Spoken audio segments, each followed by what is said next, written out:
AAF.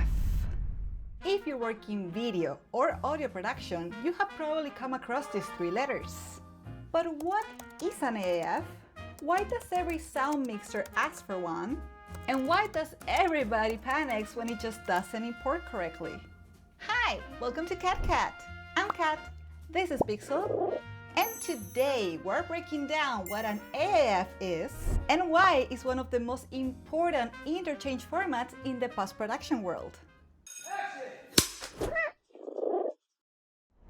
Before we jump into AAFs, let's just do a very quick rewind. First, we had EDLs. EDLs were great for one thing: telling other systems where your cuts were. The problem though, they could only handle one track at a time and carried very limited information. Then it came ALEs, which allow us to exchange clip metadata. Things like clip names, login notes, reel information, and other useful production data. Eventually, we got XMLs, which combine timeline information and metadata into a more powerful interchange format. Sounds perfect, right? Well, not quite. There is one major thing missing from all these formats.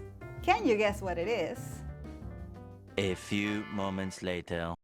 As you probably guessed, the media.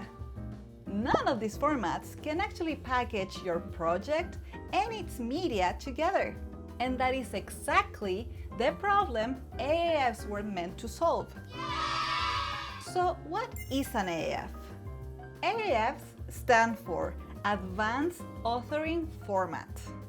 Developed by Avid and industry partners in the late 90s, early 2000s, AAF was created as a modern replacement of OMF and designed to work across multiple professional softwares. You can think as an AAF as the ship container of your whole project, so it can carry the instructions to reassemble your whole timeline, plus every single clip metadata, and, if you choose so, the media itself. So what does an AAF actually contain? AAFs can actually contain several layers of information. For the timeline structure, it can contain video and audio tracks, clip order, in and out points, transitions, and basic edit decisions. As metadata, it can contain clip names, reel IDs, login information, markers, and color labels. As for the audio, it can actually contain volume keyframes, pan settings, fades, and track assignments. Now, moving into media reference, this is where things get interesting. AAFs can work in two different ways: Linked AAF and Embedded AAF. Linked AAF is when it contains references for external media files. Think of it as a map that literally points out where the media lives. These files stay relatively small and are the most common files you will encounter.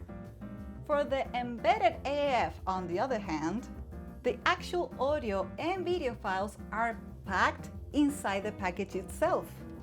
This makes the file portable and self-contained, but potentially huge. And finally, effects and plugins. AAFs can also store references to effects and filters. In theory. In reality, compatibility between applications is not guaranteed, so complex effects don't always survive the trip. Oops. Okay, so moving on to where AAFs are actually used. The most common use for AAFs is to move projects between departments. And editorial to sound post is one of the most classic workflows.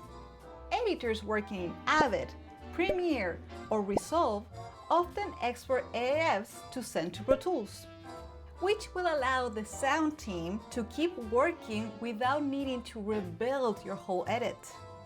AAF is also commonly used to move your edit into color correction and online workflows. And finally, I would like to mention the archival purposes that this fulfills. Because AAFs can store both media and metadata, some facilities use embedded AAFs as part of their long-term preservation strategy. Okay, so you may still wonder though, why are AAFs so important? AAF became the industry standard because it is significantly more capable than any other format. And some of its biggest strengths are that they support complex timelines, it can handle way more metadata, carries audio automation, it can link to or embed media, and it works across multiple softwares. You will find AAFs to be supported by Avid, Premiere, Resolve, and Pro Tools. And for sound handoffs, is until this day one of the most trusted formats in the industry. Alright, so what's the catch? AAF isn't perfect.